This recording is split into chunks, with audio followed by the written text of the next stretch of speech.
Sound. Cool. All right then. Good afternoon, everybody. Today we are going to be interviewing Russell Lamberti, who is an economic expert and financial advisor, about his book, When Money Destroys Nations. And the book focuses on the economic policies of Zimbabwe between 1980 and the present day, and how it destroyed the economy. Particularly, Russell has tied together the policies of Zimbabwe with various other government policies which have become more and more popular of late, related to deficit spending and the use of printing money to alleviate the pressure that this causes on state finances and the detrimental effects that this has on personal wealth across the global economy. So good morning, Russell. And if you have anything to add to that introduction, please feel free. Hi, Rob. It's really great to be with you. I think we're gonna have an enjoyable discussion. I am the principal of ETM Macro Advisors. We advise mainly professional institutional investors on macroeconomic business cycles, macroeconomic risk, investment strategy. Particularly really just helping people navigate capital through these very kind of complex macro dynamics. So our clients range from institutional investors, high net worth individuals, some think tanks, and I really just spend a lot of my time figuring out policy and business cycle and structural cycle dynamics to help understand the best course for capital allocation. And I've spent many years studying money because money is a critical input into these dynamics. The way that the monetary economy, the way the financial system interacts with the real economy, so to speak, the flow of goods and services is absolutely critical. And I think grossly underappreciated as in assessments of the modern melee that we find ourselves in. We almost all sides of the spectrum tend to underappreciate and misunderstand the role of money, the role of corrupted finance, and what I will argue is something like financial socialism. I think we live under a global regime of what I think is best described, or at least could be described, as financial socialism. Financial socialism. Yeah, I've noticed this recently because the World Economic Forum, who dictates policy, well, I wouldn't say dictates, but they certainly set the tone for international discussions of economic policy and global governance and development. And recently, they've been endorsing a policy called modern monetary theory, which has been appearing in other places. Like its biggest proponent, Stephanie Kelton, who has been advising, what's his name? Bernie Sanders, his presidential campaign. And so this is really getting very, very serious attention. Would you be able to outline for us what modern monetary theory is about and why it poses such a threat? Yeah, so look, modern monetary theory is really a sort of Frankenstein's monster of economic ideas. It's really a cobbling together of a number of ideas from the last few hundred years. It's not particularly novel in any sense. It's not really, so in that sense, it's not really modern. It's really a rehashing of some bad old ideas. It's actually not really a theory because what it purports to do is sort of just describe the functional workings of a modern banking system.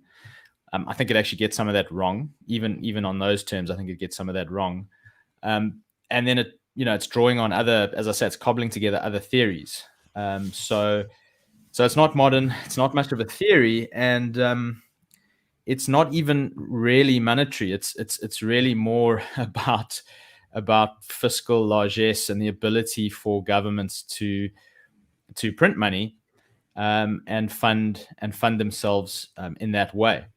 So that's sort of an overarching picture. What does it draw on? It draws on, in the first instance, the idea of chartalism, which is simply the the old notion that money did not arise in an organic way. It didn't arise through the needs of trade, but it was actually a top-down imposed institution by sovereigns, and that the way that money is seeded into a population is because of the imperative to pay tax to the sovereign designated in that particular currency. And that's what the chartalists believe gives money its value, is the fact that you and I ultimately need to pay tax in it. There's a lot of shortcomings. There's a lot of shortcomings to that understanding, and we could get into that. But that's one of the places that this comes from. And then really it cobbles together a bit of Keynesianism. The Keynesians have criticism for modern monetary theory because it sort of goes a bit too far for the Keynesian sensibilities. It promises to basically use the printing press to run extremely big deficits and fund it through money printing. And so even the Keynesians at some point recoil from the MMTers. And then I suppose their claim to credibility and novelty is that they believe they've got a very clear understanding of how the money and banking system actually works. And that's, I suppose, where this idea of modern monetary theory comes in. It says, well, actually, these ideas wouldn't have worked under a gold standard, but we don't have a gold standard anymore, and therefore these ideas can work. And all they're really saying in the final analysis is, when you boil it down, what the MMTers are saying is that, hey, guess what? Governments get a monopoly on the issuance of currency. They get to nationalize the currency. That is how the system is right now. Constitutions, legislatures allow for a central bank, which is essentially an organ of the state, to control the money and to be the monopoly issuer of currency. And therefore, that allows the government to be able to create currency when they need money. That is the essence of modern monetary theory. And so it's really an idea that, when taken to its extreme, simply that with that privilege comes the ability to fund yourself at the expense of the rest of society. And so what they're essentially arguing is that why worry about constraints on deficits? Why worry about the difficulties of collecting taxes in this very big, inefficient tax bureaucracy? Why not? The extreme MMTers would basically argue for, even an abolition of taxation, and the institution of just a pure money printing regime to fund the state. In which case we essentially are paying for it via inflation. We're paying for it by a loss of purchasing power of all our money. So it's this idea that the state is the origin of money. The state controls money. The state can will money into existence through the printing press or through pressing digits on a computer, and therefore that if it tries really, really hard and tries hard enough, the state will be the last entity to go broke in society. It can fund itself indefinitely. And so they say, don't worry about the deficit because you can print the money, which, taken to its core, is really the basic logic of all the worst, of all the most poorly managed economic regimes of history. Now, I'll just add one final point, is that the MMTers are very slippery, and they're smart people. And what they will acknowledge, at least nominally, is that printing money eventually does cause inflation. And they'll say, we absolutely acknowledge that it causes inflation, and therefore we will print money until inflation becomes a problem, and then we will stop printing money, and we'll take our foot off the gas. So they bring that into the conversation as if that was a simple management function, that you can control this highly complex system, and when inflation gets too much, you'll be able to see it, you'll be able to cut back, and it'll all kind of go along hunky-dory. And then I suppose the additional thing to say here is that the ultimate belief is a socialistic one, which is that you think that government should be able to appropriate the resources in the system, that government should be the economic director and planner of first resort, and that really government programs are superior in many instances to private programs, and so it's a theory of funding the state in an easier way that, in their minds, doesn't risk a loss or an inordinate loss of state legitimacy. And so this MMT really just joins a long line of economic theory that is developed to justify dirigism and state largesse, as far as I'm concerned. Yes. I mean, one of the things that struck me very much when I first heard about this is it sounded awfully a lot like what Zimbabwe was doing, but with some extra steps. And one of the steps that horrified me the most was the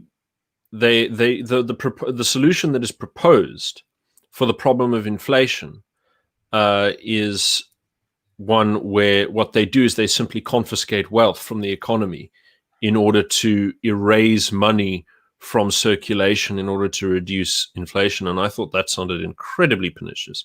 And what you talk about as socialism, as a sort of monetary socialism, is I think most people, when they think of inflation, they know that prices rise, but beyond making prices rise, I think the most salient thing to the ordinary investor would be, or the ordinary sort of person in the economy, is that the rands in your pockets become worth less the more rands are printed at the central bank.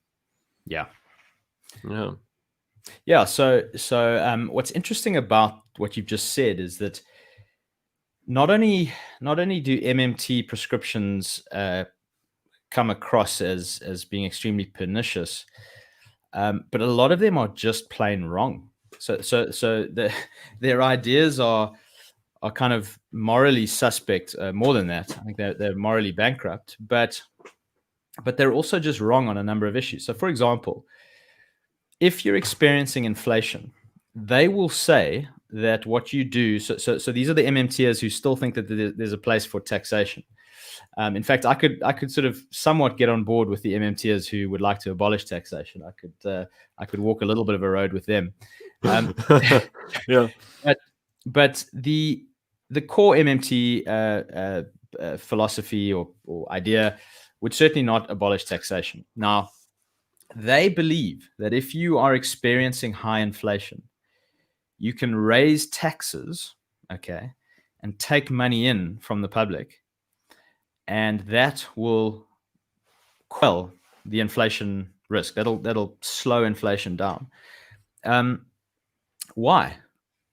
The money doesn't leave the system. It's not like the state would be taxing everyone and then going and taking this big pile of money to a bonfire and burning the money up. What they do is they erroneously impose this intellectual model upon their idea that the government is somehow out of the system.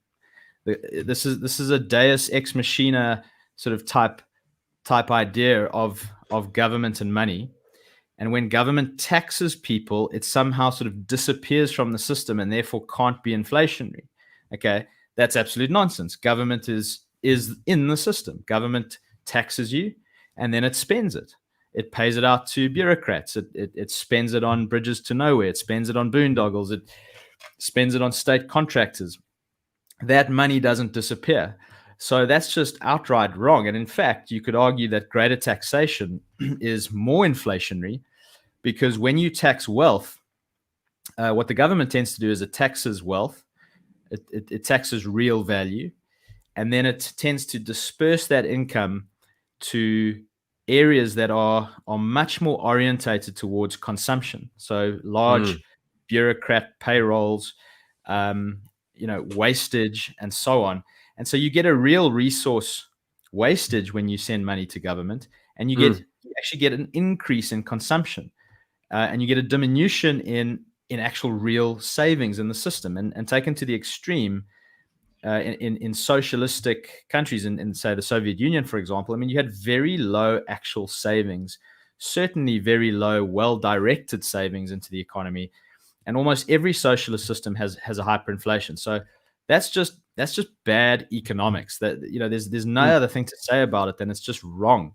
Taxation would never by itself reduce inflation unless somehow you were able to take this money from people and then hoard it in such a way that it was not actually used in the system, which would never be the intention of the MMTs. So they're just wrong on that score. And there's a number of other ways in which they misdescribe and incorrectly describe the actual workings of the monetary system. It's in many ways a glaring and sort of embarrassing case of the Dunning-Kruger effect. These guys are claiming to be, they're claiming to be right ahead of the curve when it comes to monetary dynamics. It's a very clever name, modern monetary theory. It's good marketing, I suppose. But they are almost embarrassingly deficient on sound economic theory, good economic theory, and so on many things like this one. They're just flat out wrong. What it actually reminds me of. Now, I used to be a Marxist, so there's a particular concept that you find in Marx coming up a couple of times, but he doesn't flesh it out very much, which is called labor vouchers. Now, this is popular with extremely orthodox Marxists, and he believes that you can abolish money and replace it with a limited universal credit system that is handed out to people on the basis of the necessary labor that they perform in the economy. Of course, what is necessary being determined by the apparatchiks. Yeah. And what I notice about MMT is it's always accompanied by universal basic income.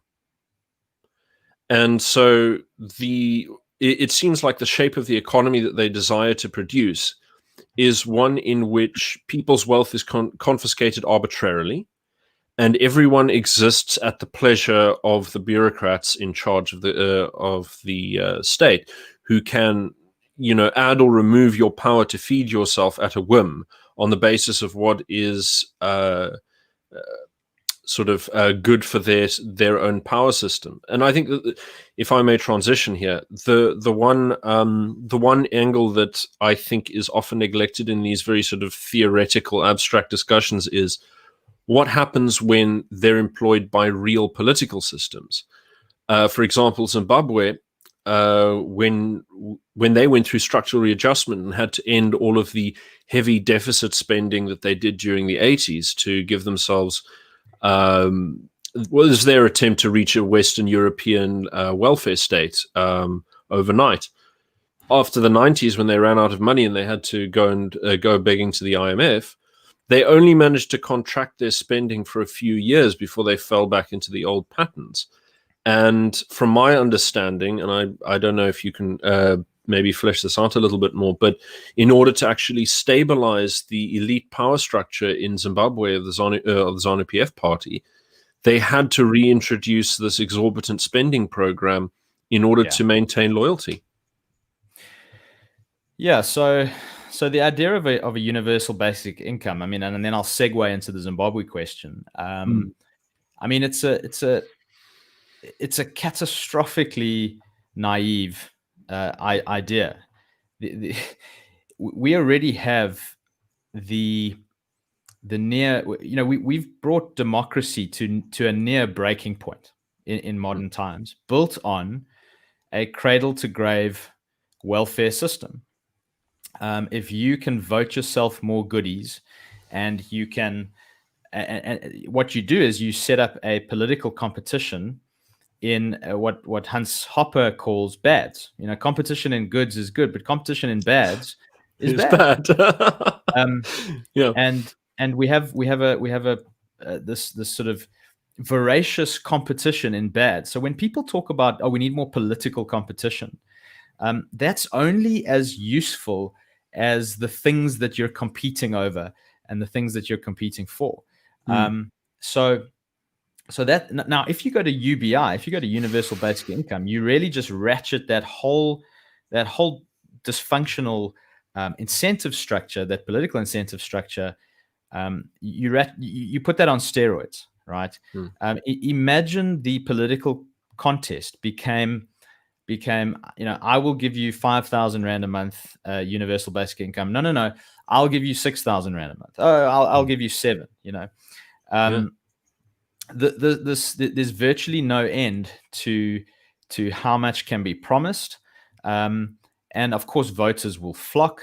This is not rocket science. So this whole idea of funding a sort of universal basic income via the printing press and allowing politicians to of any stripe, really, wherever you are in the world, allowing the politicians to compete over this honeypot in a democratic system.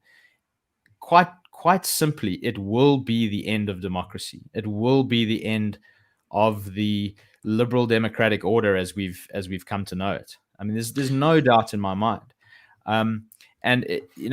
That's perhaps a good time to move over to Zimbabwe. I mean, Zimbabwe instituted effectively these ideas. Now, yes, it was super extreme. They did it very quickly. They had very little institutional accountability over the central bank, over the presidency. So the floodgates really opened up, particularly in the late 90s. And of course, if you're applying these ideas to the United States or to modern economies, it's not going to look like that. It's not going to be as brazen and as rapid as what we saw in Zimbabwe. So I think everyone can grant that, but the essence of the lesson still holds, no question about it. And so, as you pointed out, the big agitation in Zimbabwe in the late 90s were the war veterans. The war veterans felt that they were owed a lot, but they weren't particularly productive. They didn't really offer anything particularly useful to society, but they were a big sort of powerful group. Well, I'm saying in the 90s, this was a group that they were ex-soldiers and were disaffected, were unable to participate in a modern economy. And I think we actually see echoes of that in South Africa as well. You've got a lot of people who are simply ill-equipped to participate in a modernizing economic system. Certainly one that's hamstrung by over-regulation, socialistic policies. So it's very difficult even for low-skilled people to get a foot in kind of a low-skilled, less complex economy. That stuff's almost priced out by minimum wages, by hyper-regulation, and so on. So what you got in Zimbabwe was this political agitation, this interest group, and essentially it started to press for more money. Robert Mugabe was felt very, very vulnerable that he was, going to actually lose power. There was going to be, very likely a democratically elected transition to the MDC or to another opposition party or to some opposition coalition. And so they resorted to the printing press and they started to fund big deficits with money printing, and they started to dole out the cash. And really, once that started, it became a monster that you couldn't stop feeding. And I think this is what is so naive about this idea that you will institute a UBI, fund it with the printing press. I mean, if anyone's watched that that famous old play, Little Shop of Horrors, I think it is, with the one with the man-eating plant. Yeah, the plant that's insatiable. That's what you create, and it starts off very cute and very manageable, and before you know it, it's spiraled out of control completely, and it's become this voracious beast. And that is how you get to something as quite frankly ridiculous as hyperinflation. I mean, when you think about what life looks like in the throes of hyperinflation, how chaotic life is, the breakdown of morality, the breakdown of I mean, the sort of ultimate corruption of the entire political system, and the chaos of what it's like to conduct daily affairs, trade, production, exchange. To get to that point, it doesn't happen overnight. This is you don't wake up one morning and there you are. It starts by feeding the small plant, and that's where it ends up. And so it's just astonishing to me how much, it's fascinating how much complacency has actually crept into the Western political sensibility, that they're willing to push this envelope as far as they can, and really not being sufficiently cognizant of the processes and the incentives and the beast that they're feeding, that as to where this is eventually going to lead. And MMT really, I think, is the intellectual, smart sounding sort of cover for this fairly base, or let's say debased political desire. Yeah, fine line between based and debased. yeah, exactly. This debased political desire to hand out free goodies, and to disregard scarcity, and to disregard thrift, and disregard the hard work of actually creating wealth. Creating wealth is not a simple process. It's funny, sir, because the way that I've been looking at it recently, because I've become more and more interested in economics recently. One of the things I've noticed is that starting in the 1960s, as the economy began booming in the West, everyone in the intellectual circle started pressing and saying, well, we've got all this wealth, but it's going more to the wealthy than to the poor. Of course, the poor were becoming less poor every day, but there was still an egalitarian press. And they said, we want to make sure that while we've got all of this plenty, it's unfair that anyone should get less than they need. And so immediately you get this floodgate opening of welfare. And if you look at the charts, the percentage of GDP spent on welfare has just skyrocketed over the past couple of generations. And deficit spending has become perfectly normal in all of these first world economies. Yeah. And what I've noticed recently as well is the way that someone like I believe he lectures at Princeton. It's a man called Mark Blythe. He's been talking about the concept of austerity. Now, we all know that budgets had to be cut back during the financial crisis. But his response was to say that the idea that budgets ought to be cut back at all is based on the idea that we ought to pay our debts. And that is a sort of terribly austere Puritan way of looking at economics, and that we need to ditch that because these welfare programs are necessary to keep poor people from starving. And I think that when you have that particular moral outlook on economics, then you make it morally wrong to ever reduce government spending, welfare handouts, or regulation.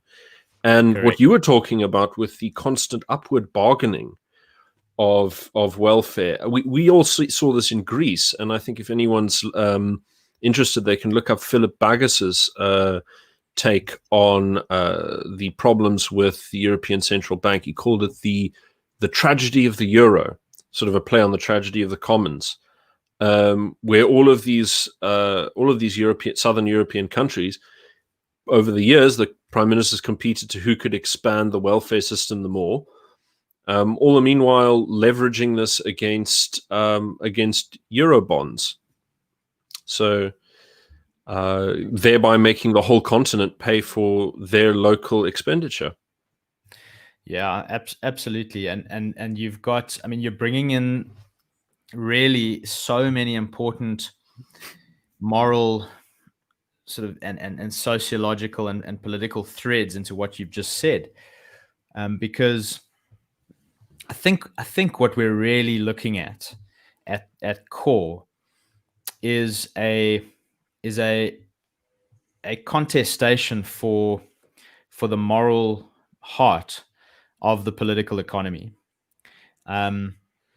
And there are those who believe, as you rightly have pointed out, that it is inherently immoral to enact financial prudence, to do things that are actually going to be beneficial to future generations. The other side of that ledger, as far as I'm concerned, is that almost always running any kind of national debt on behalf of present and unborn taxpayers, creating a liability for the unborn, is an absolute moral scandal.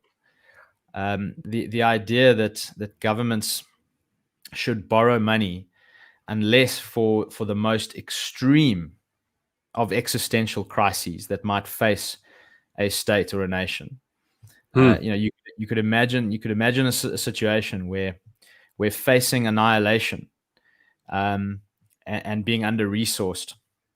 A government might borrow from a neighboring friend or from a friend in the international community to arm itself to fend off this threat of annihilation. And to the extent that they couldn't marshal those resources from their own savings.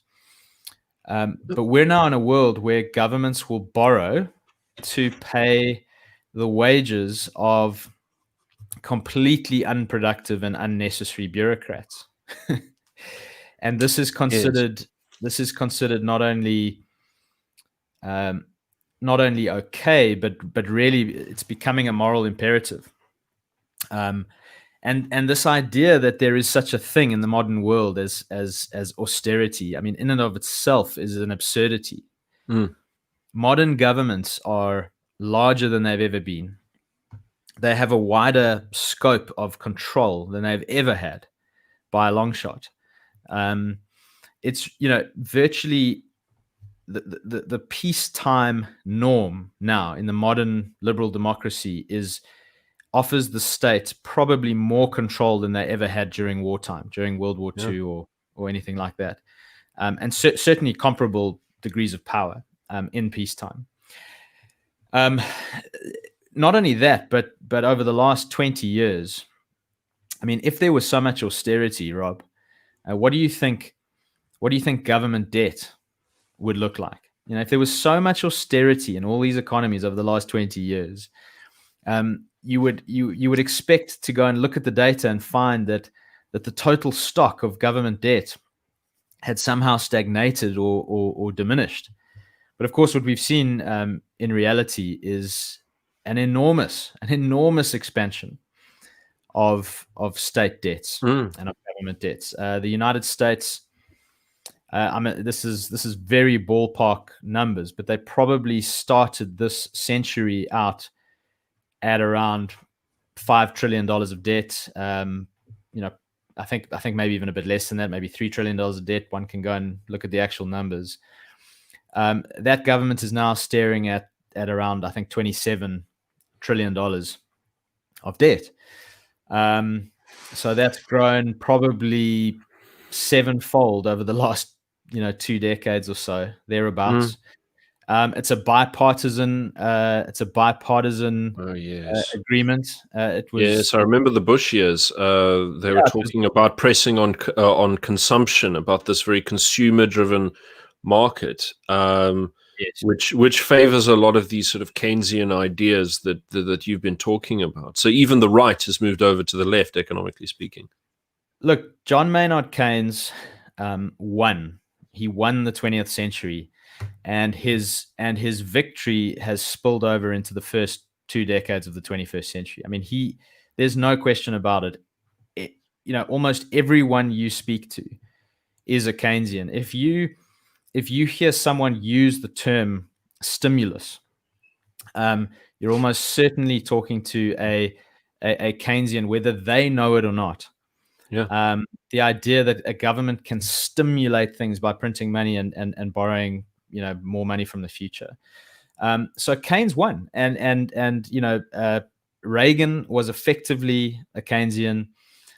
Bush 1 was effectively a Keynesian. Bill Clinton was effectively a Keynesian. I mean, he managed to balance budgets because of this incredible global sort of globalization windfall and a stubborn Republican Congress. And then, after 9/11, George Bush opened the taps. Obama opened the taps. There's always a reason to open the taps, right? Terrorist attack. We got to fund the wars. Big global recession. We got to print the money. We got to borrow more money. Donald Trump taking over in 2016, facing no sort of ostensible, obvious threat, just carried on anyway. So this is all completely off the charts, and there's no one who really behaves well in this story. The sort of liberal consensus across both sides of the aisle in major economies, this is the one thing that can readily be agreed upon, and then all you're really arguing about is little tweaks of the dial. Should we run a 4% deficit or a 3.5% deficit? This how fast should we bleed to death? Correct. This very sort of vacuous kind of bipartisan tinkering of a totally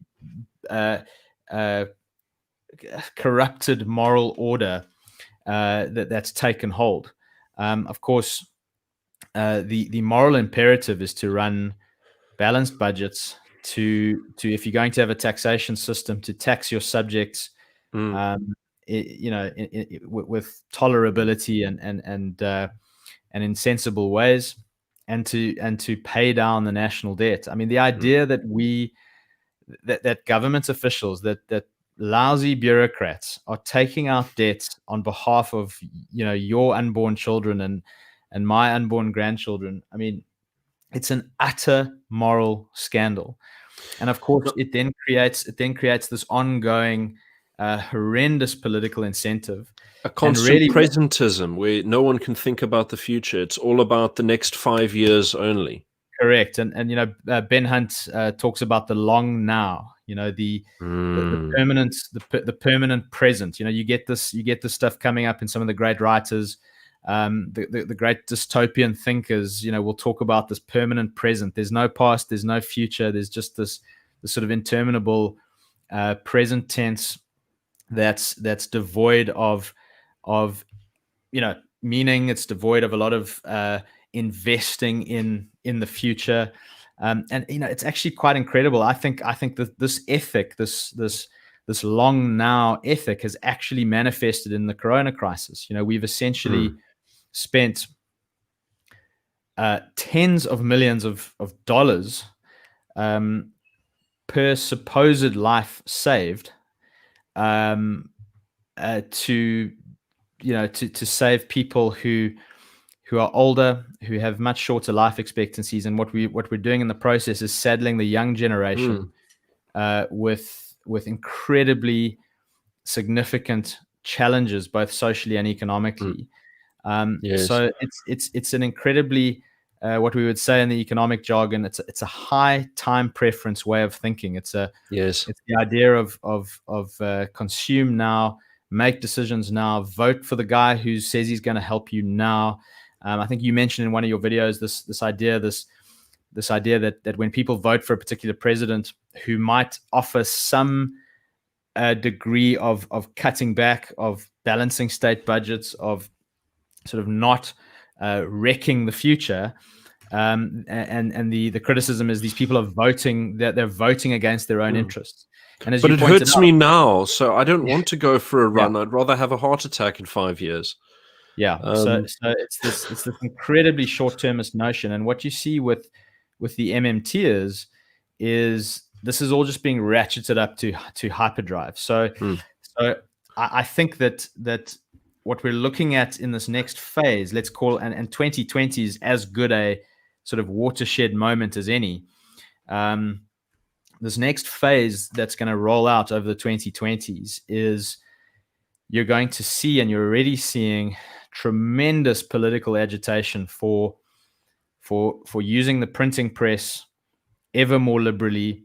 You've got mission creep amongst the central banks like you wouldn't believe. Central banks are now talking about addressing climate change. For goodness sake, using their ability. Yes. It's interesting you say that because there are documents now from a lot of major international organizations that are pointing out how the lockdown has been a success for global warming and that it should be repeated on a yearly basis. And I mean, I kid you not. This is really coming out. I mean, many organizations, many of them attached to the World Economic Forum. But I mean, we've talked a lot about the global angle of this, and I would like to bring it back home. Yes. Now, in South Africa, we have seen in recent months, President Cyril Ramaphosa has spoken about it is now time to enact the second phase of the National Democratic Revolution. And what precisely that would look like is hard for someone outside of a policy analysis field to recognize. Now, many of us who've read history books will know about the Freedom Charter and its extreme importance to those radical sectors of the ANC, particularly Ramaphosa himself, and the distribution of property, the dissolution of land property rights, much like we saw on the case on the 25th of August that removed the right to defend your property from squatters under any conditions, so long as lockdown is still in place, so long as emergency conditions are still in place, which will, of course, as we know, never be removed. And what I would like to know, because you've mentioned this before when we spoke before this interview, is what Cyril Ramaphosa's advisors are telling him to do with the economy. Yeah, that's a good question. So what we understand more recently is that, and I don't know exactly who this is, but I suspect that there's more than enough supply of intellectuals from our big universities who've been largely captured by the long march through the institutions. Little Moscow on the hill. Well, there's Moscow on the hill. There's also Wits, and a number of other institutions from which the president can draw, numerous people. There's a long line of advisors lining up to tell the president to run big deficits, drop interest rates, euthanize savers, as it were. And like what's that? The class suicide number. Yeah. And ultimately print money. So from what we hear, there are a bunch of MMT acolytes that have, infiltrated the union buildings. How much of a serious audience they're getting remains to be seen. There's some institutional protection in South Africa from just the floodgates being opened and money being printed, in truly reckless sort of scale. One of those is that the Reserve Bank itself is not entirely autonomous from the banks. Yes, the Reserve Bank regulates the banks, but in a way not often appreciated. The banks sort of in a roundabout way regulate the Reserve Bank. You see, if the Reserve Bank gets things wrong, if it misbehaves a la Mugabe, eventually that's the death of the banking system. The banking system can't function properly ultimately. So what you get with modern central banking, which people must understand, central banking and nationalization of currencies. I mean, this is not capitalism. This is not the free market, right? This is financial socialism. A central bank is a monetary politburo. It's very important for people to understand this. We do not have a free market for money. And considering that money is 1/2 of every trade that is done, it gives you a sense of just how much soft socialism we actually live under in modern systems. So in this kind of central banking system, there's sort of two archetypal central banks. You have a banker's central bank, and you have a politician's central bank. Most modern central banks are bankers' central banks. But increasingly, the political process, the populist sort of political uprising, if you like, is trying to pull these central banks over to the side of being politicians, central banks, or political central banks. Now, the Reserve Bank of Zimbabwe very quickly moved from a banker's central bank to a politician's central bank, to a political central bank. South Africa still sits reasonably firmly, the Reserve Bank sits reasonably firmly in the category of a banker's central bank. So there's some institutional safeguards around it, okay? But those safeguards are de facto rather than de jure. The de jure safeguards are pretty much non-existent. The central bank tomorrow in South Africa can print as much money as it likes. It can buy virtually anything it likes with newly created money in the economic system. It can very, very quickly debase the currency, debauch the currency, and misbehave. So the institutional checks and balances are more de facto. They're around the accountability that the currency brings. If the central bank misbehaves, the rand's going to weaken. That's going to be bad PR for the central bank, for the ANC. It's the accountability that the banks actually bring to this whole process. The banks need a credible currency system and a credible monetary system to function, and so on. So that's the kind of sort of institutional backdrop of the Reserve Bank. Now, we think that there are MMT people talking to the Reserve Bank. We know that the ANC, that large swathes of the ANC would desperately like to print money to fund these gargantuan funding gaps that have opened up, particularly now through the corona crisis, right? So tax revenues have absolutely collapsed. And we know that there's this kind of ongoing imperative to print money. And what the MMTers may be bringing is like the intellectual cover that starts to make this look respectable. I think that's something we've really got to watch out for. So what would you say is actually stopping the ANC from going full ZANU? Because I've heard comments out of various people who are supposed to be the sane and rational members of the ANC, like Nhlanhla Nene. I mean, I know he's not an A student in his class, but he was when he was fired, that caused waves. But even he said that, well, we can never run out of money. We're the government. We can print rands. Yeah. And Tito Mboweni, who we all think is, a lot of the country still thinks is sane, is someone who says that he smokes weed every day, and his highest inspiration is Marx's Das Kapital. Yeah. So, people have said that conservatism, political conservatism, is liberalism driving at the speed limit, or progressivism driving at the speed limit. Yes. I think the ANC is ZANU PF driving at the speed limit. I think that there are many similarities. The typology is very, very similar.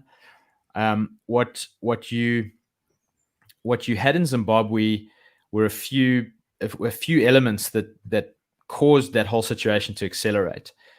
I think from 1980 you had a pretty rapid exodus of to be blunt, white Zimbabweans from Zimbabwe, in a way that, you've had that in South Africa too, but I don't think it's been as aggressive an immigration wave, relatively speaking.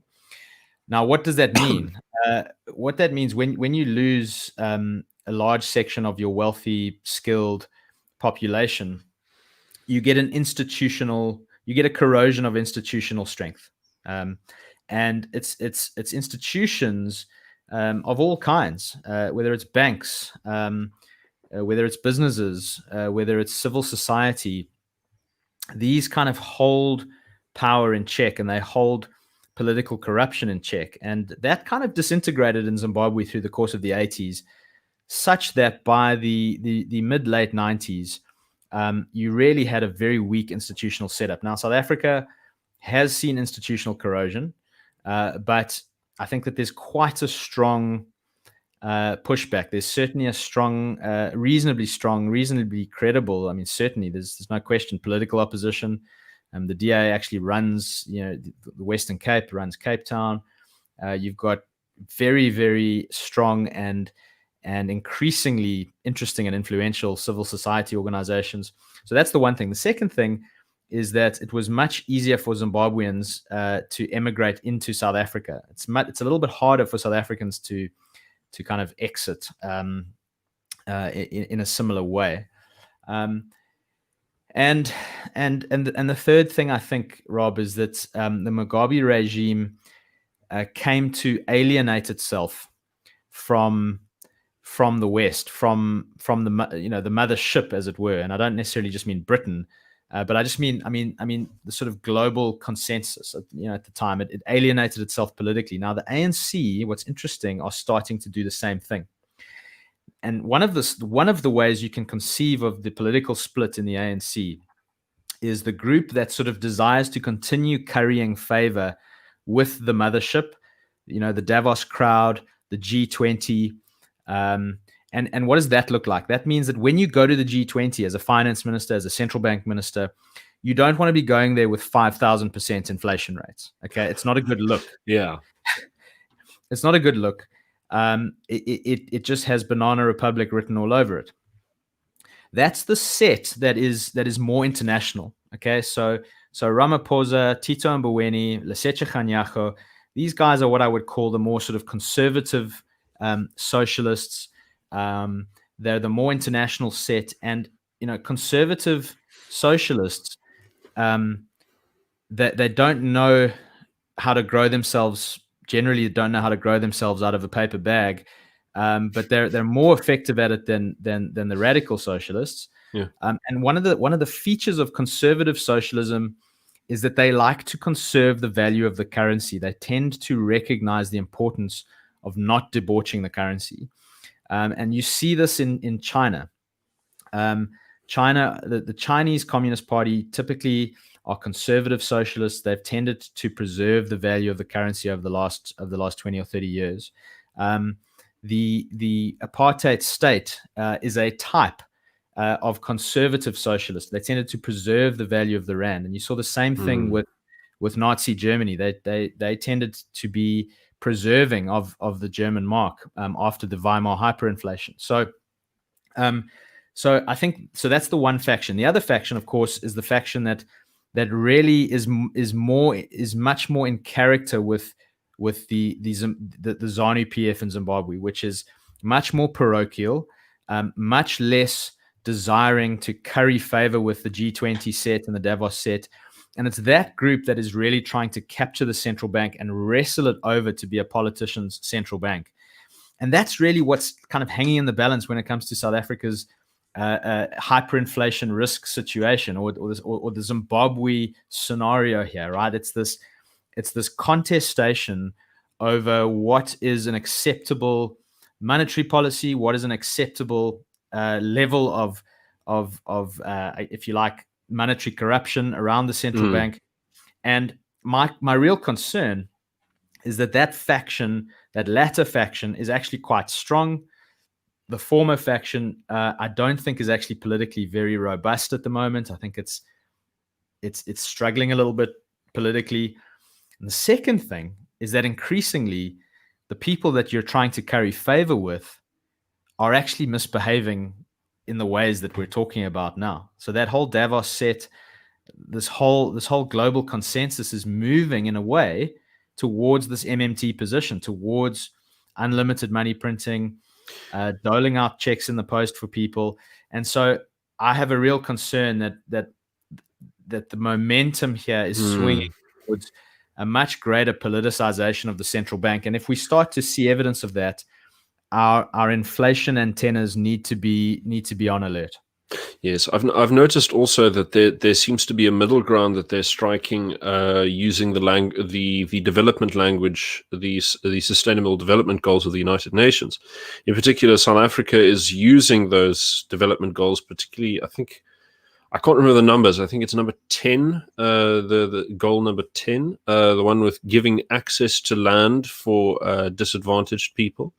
They're using a lot of the when you read their voluntary reports, which I mean, you've read like the COVID-19 policies. They look like they've been done by a 10-year-old. There's like duplicate pages and layout issues and nonsense, but their reports to the UN are always crisp and detailed and have professional language and match every point with an extremely glowing, successful target chasing thing. Yeah.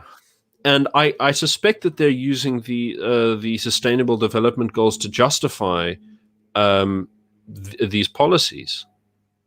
Yeah, well, I think they use all the weapons at their disposal. They use Sustainable Development Goals. They use grievance politics from apartheid. They, if they ensure that apartheid is the infinite sin, so that they can continue to mete out infinite redress. Right. This is the political process that's never supposed to end. Never mind that it's quite likely that South Africa is an example of probably the largest peaceful, voluntary, inter-ethnic wealth transfer in history. I mean, the Helen Suzman Foundation made a big case for that when they released a report. I think it was in 2014 on the 2011 census information. Yeah, I mean, not many people read it, and if you Google it, it's not the first result that comes up. But there's evidence for that claim, I think. Yes. Yeah. So the ANC is pure grievance politics, pure redistribution politics. It's technocratic socialism, and occasionally, with it's technocratic socialism. It's socialism with incompetent technocrats. With incompetent technocrats, and but of course, all done behind the veneer of a modern liberal constitutional democracy. Okay, so the international community is supposed to look at South Africa and go, "Oh, but you're just a liberal constitutional democracy, and you've got courts, tick, and you've got a separation of powers, tick, and you've got a parliament, tick, and you've got free and fair elections, tick." And of course, beneath that, the de facto reality is that we're a one-party state. There's absolutely there's no compelling evidence, to my mind, that the ANC would actually relinquish power in a free and fair, democratic manner. No. But that aside, we're a de facto one-party state.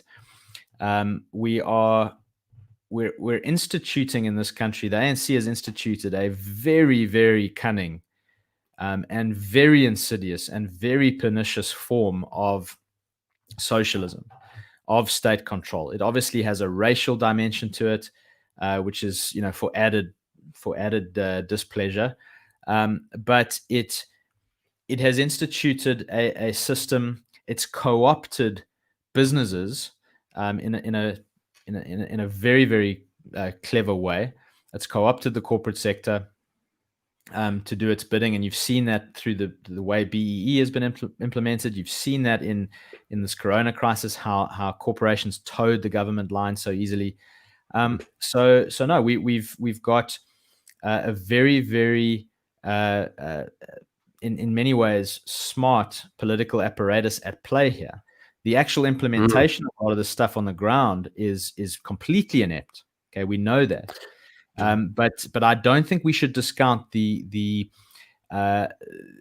strategy and the intelligence of the strategy at the highest levels. I think it's and the serious commitment and their commitment to institute these changes. I think that would be the big question, because everyone will look at this and go, well, sure, but I mean, they haven't done it yet, have they? I think that's frog in the pot stuff, Rob.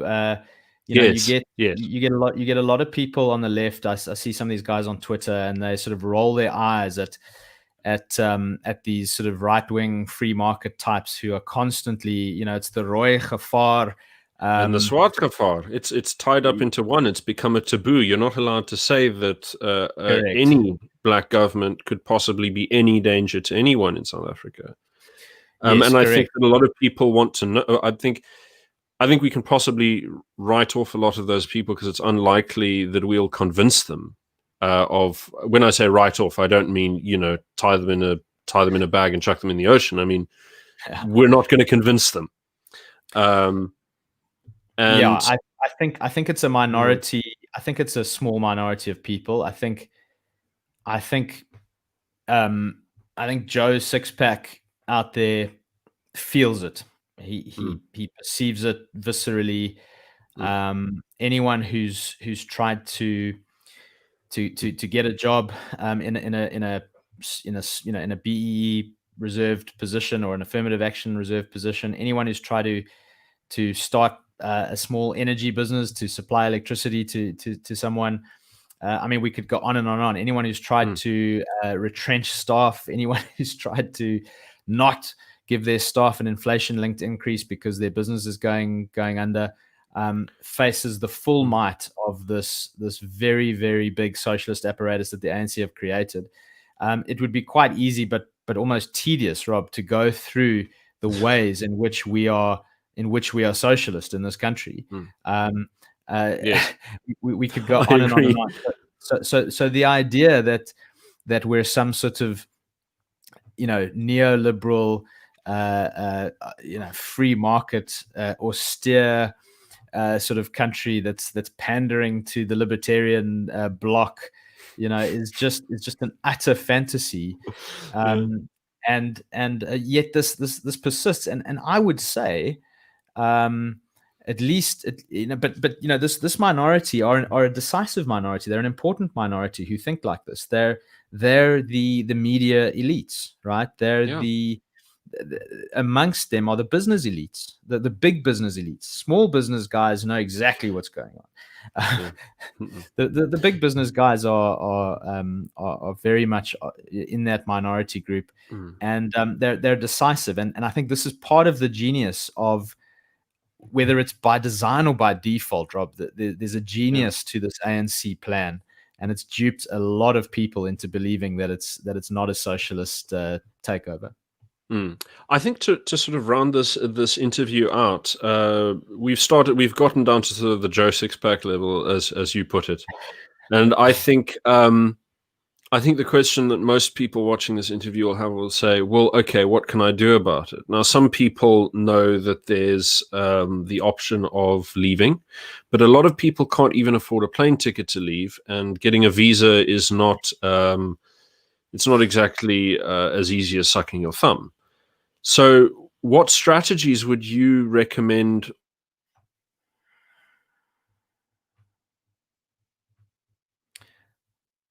Sorry, Rob, I missed the back end of your question, but I'm just going to jump in if the stream is still going. So in terms of strategies, this is a extremely difficult question, of course.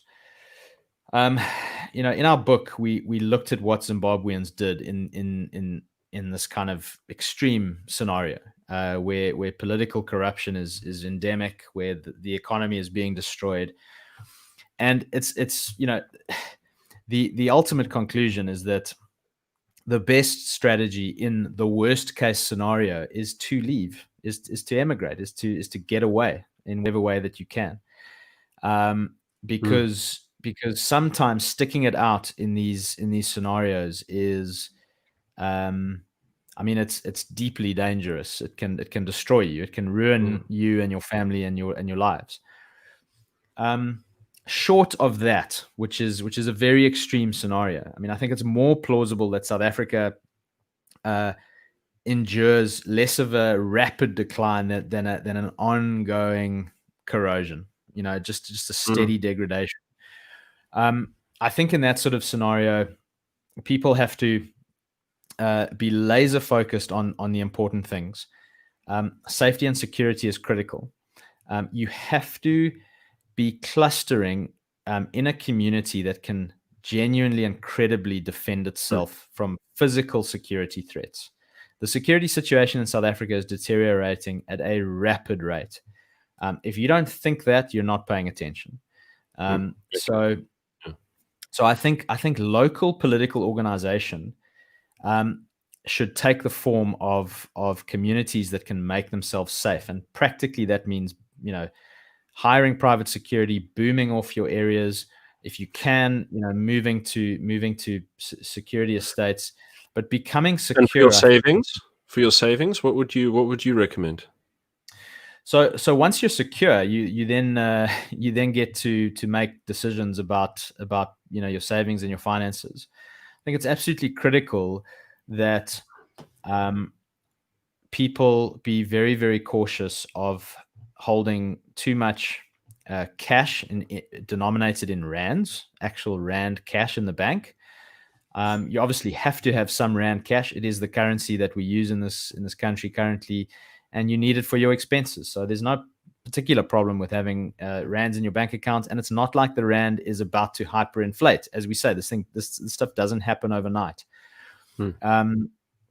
So one's got to be cautious of large rand holdings, and one's got to be cautious of large bond holdings. Now, currently South African bonds give you a wonderful yield in a world where interest rates have been squashed in this ridiculously financially repressed world and financial socialism.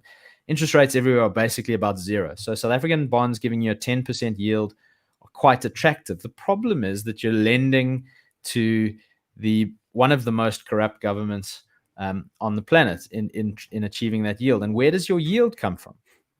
Your yield comes from the extraction of your fellow taxpayer, including yourself. So bonds are so that's the kind of moral setup for bonds. If you go into a high or hyperinflation scenario, bonds are a terrible investment. If you move into a monetary corruption scenario, cash and bonds, like they did in Zimbabwe, go to zero.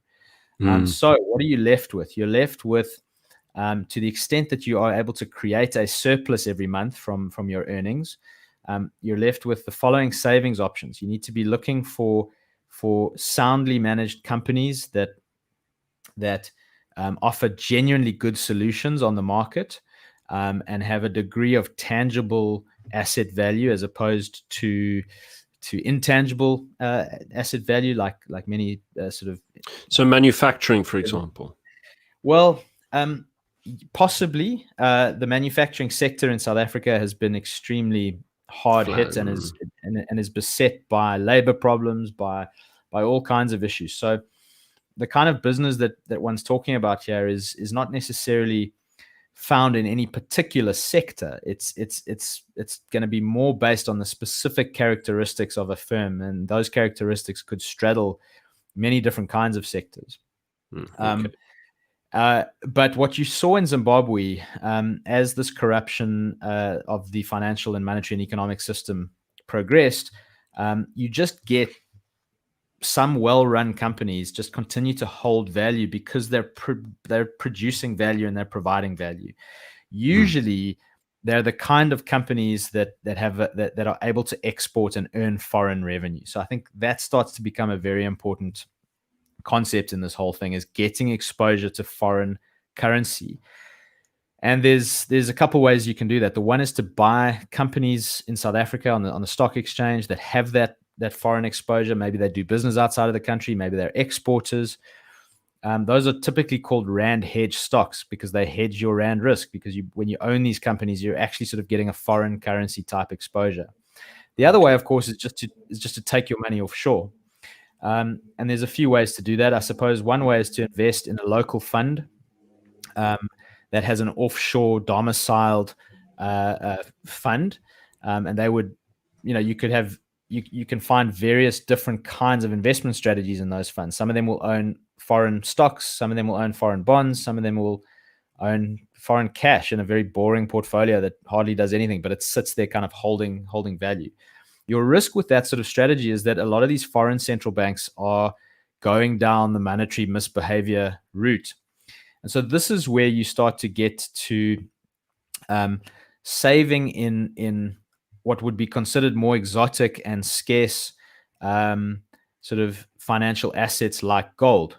and of course, in modern times, like Bitcoin and various other cryptocurrencies, there's some fascinating developments happening in what is called decentralized finance. Stable coins, I've heard, is a new big idea of these commodity tied cryptocurrencies.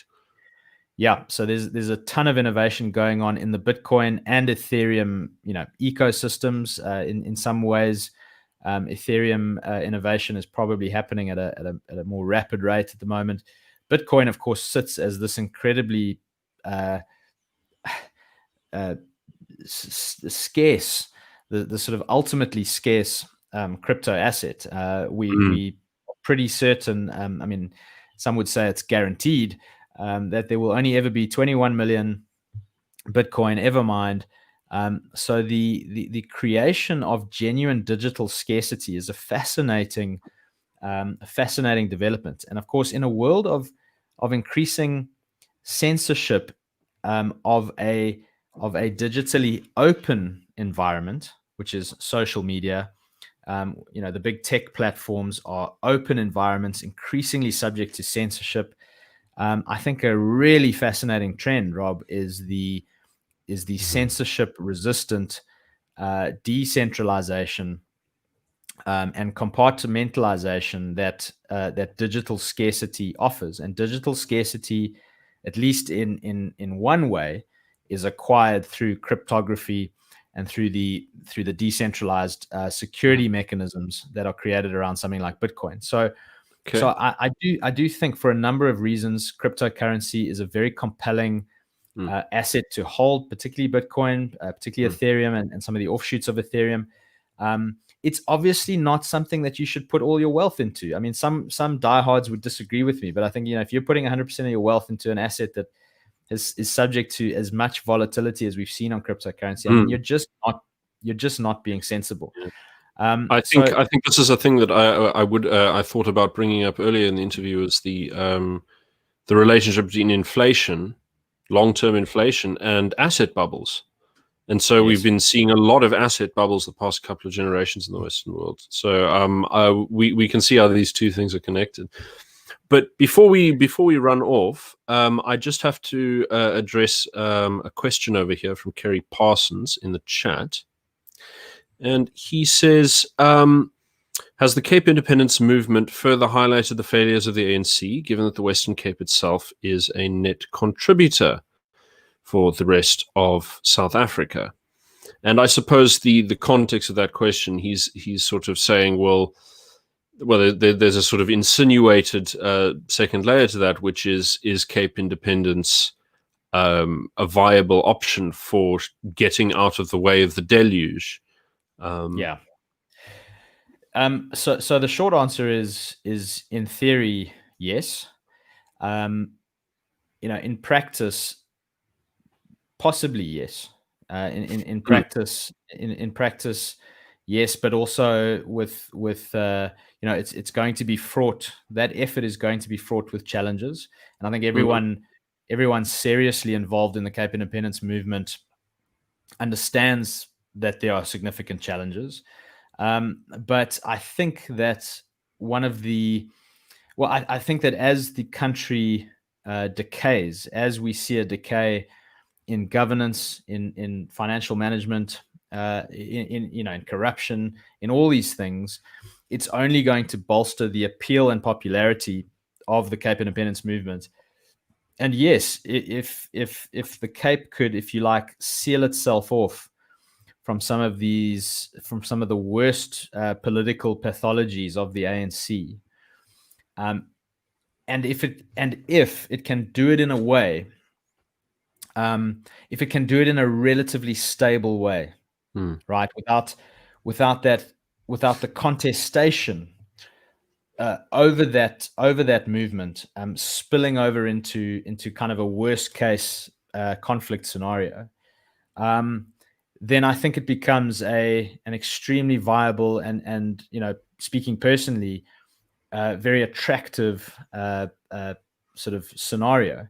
At the individual level, I don't think it's, in the short term, for an individual, I think it's I think it's still a sufficiently less or relatively unlikely short-term scenario to kind of hang your hat on that as your strategy. I think one's got to be very prudent about where one puts your money, about how you think about protecting yourself and your community. Once you've got that right, you can start to lend your shoulder to perhaps an effort like Cape Independence, and if you can corral enough people into believing in that and doing that, and you can get enough support for that, if done right, I think it absolutely could be a viable strategy to push back against the kind of socialism that we're being forced to live under now. So yes, it's a viable idea. It's going to require a lot of hard work.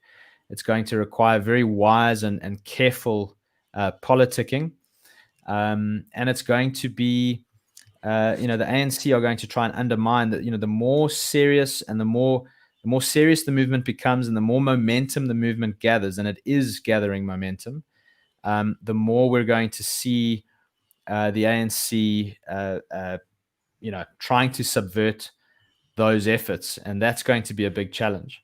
But yes, I think let me just draw this very quickly, Rob, to the broader idea of decentralization. I think to abstract away a little bit from Cape Independence, which I think can be a fantastic idea, let's talk about the idea of, very quickly, is just this idea of decentralized political authority in the face of a kind of universalizing ethic, a universalizing sensibility that you see in the European Union, in these large states like is run from Washington.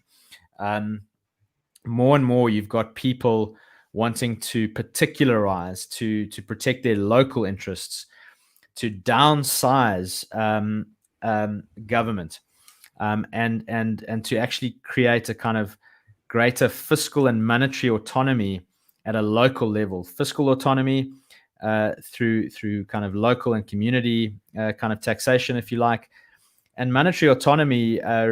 Some people want to have smaller nationalized currencies. I think that's a bad idea. Better idea when it comes to monetary autonomy is really this idea of free market money, that we can use different kinds of money within a jurisdiction. We don't only have to use this nationalized monopoly currency called the rand. And so I think that and I actually think this is well underway. I think there's a global movement for decentralization. It's really been going on for a number of decades. I think really the end of the Soviet Union and the Cold War was a big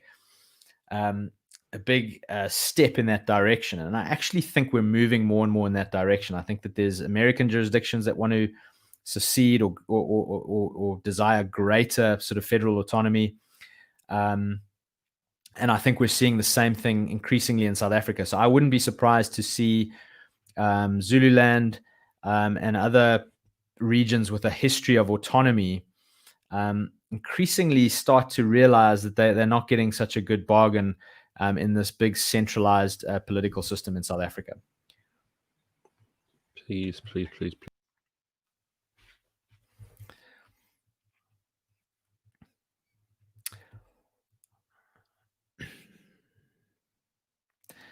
So I'm not sure if Rob is still there and I'm still on.